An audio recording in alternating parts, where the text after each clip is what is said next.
Good morning, happy Thursday. I hope you had a good night's sleep.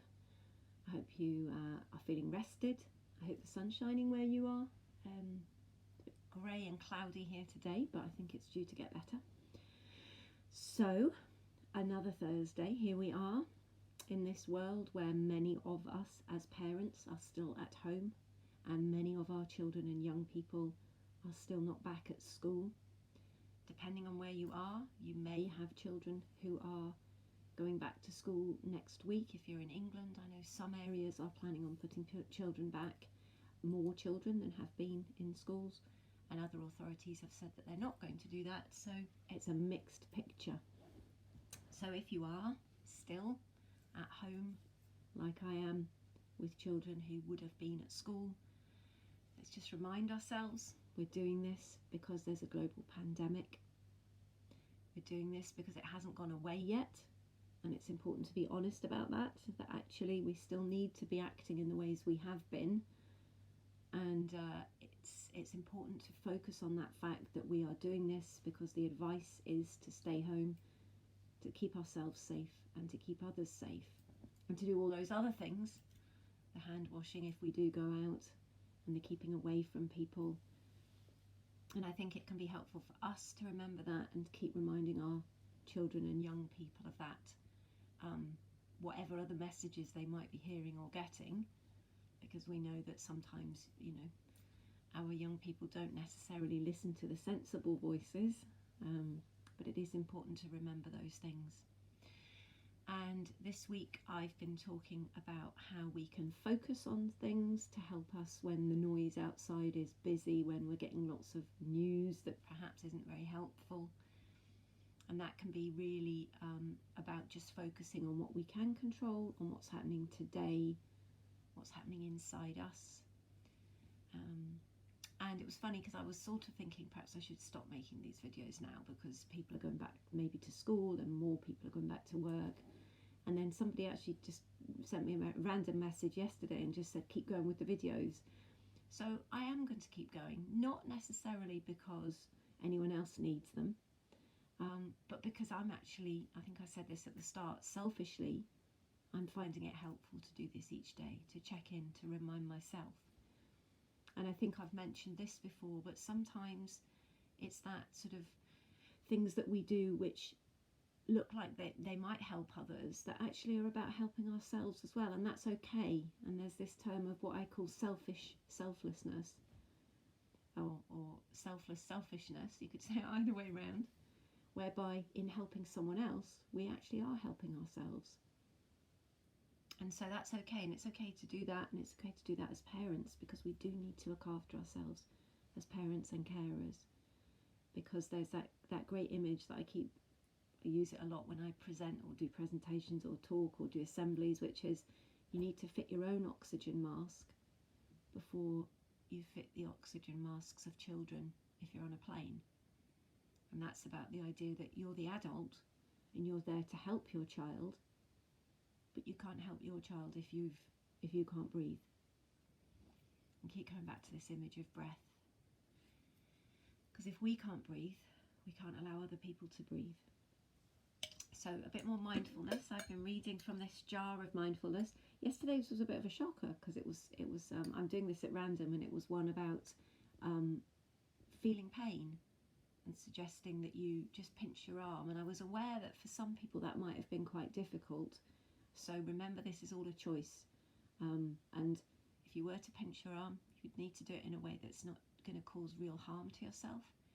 But yesterday was about how we deal with pain, what it does to our body. And something that I think and talk a lot about just now is this idea that when we feel things, they are often reflected in our bodies. So feelings are often reflected in physical ways, particularly if we hold on to them for too long.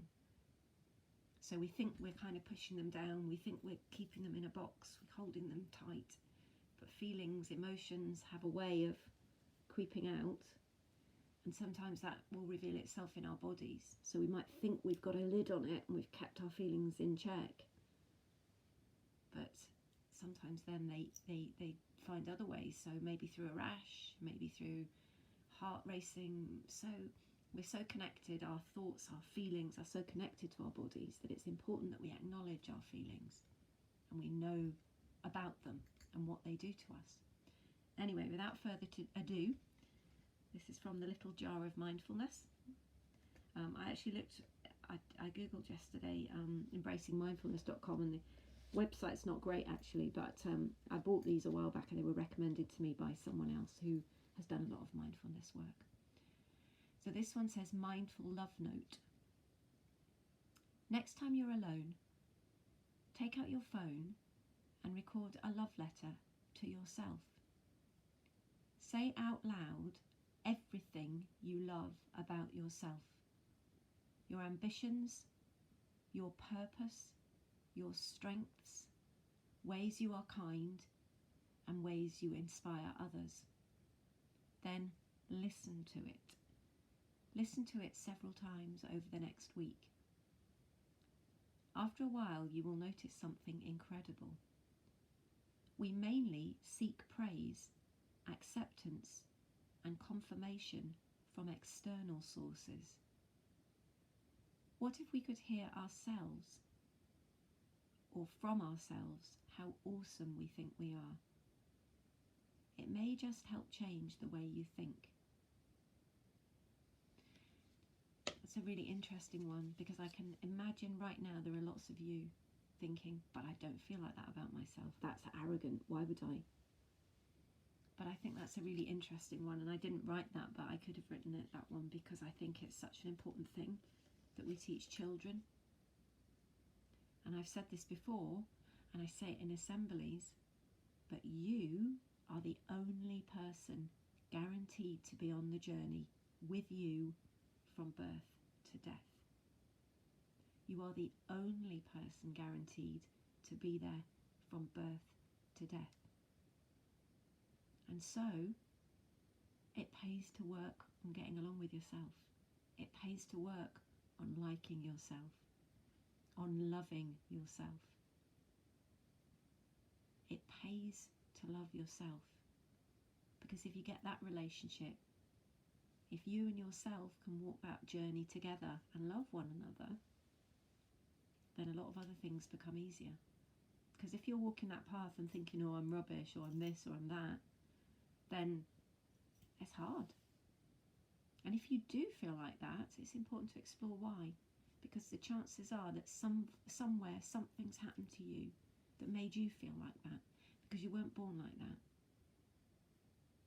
Imagine looking at a baby and anyone thinking, oh, that baby's rubbish. No one does that. We're all born perfect, lovable, and we stay perfect and lovable in ourselves. It's just that things might happen along the way to give us different messages. Maybe someone else says it to us too many times. So we internalise it. If we're a child and we hear it a lot from an adult, we start to believe it. Maybe as an adult you've got people saying it around you. Maybe there are bullies around you in your adult life. But you don't need to listen to them. So there's a little message today, really helpful I think. I maybe need to go and have a think about doing that myself. And I know it might feel cringy and you don't have to share it. But see, you don't have to do it on your phone. You could write it down, keep it somewhere. Why do you love yourself? Because you should. Okay, have a great day. Happy Thursday. See you tomorrow.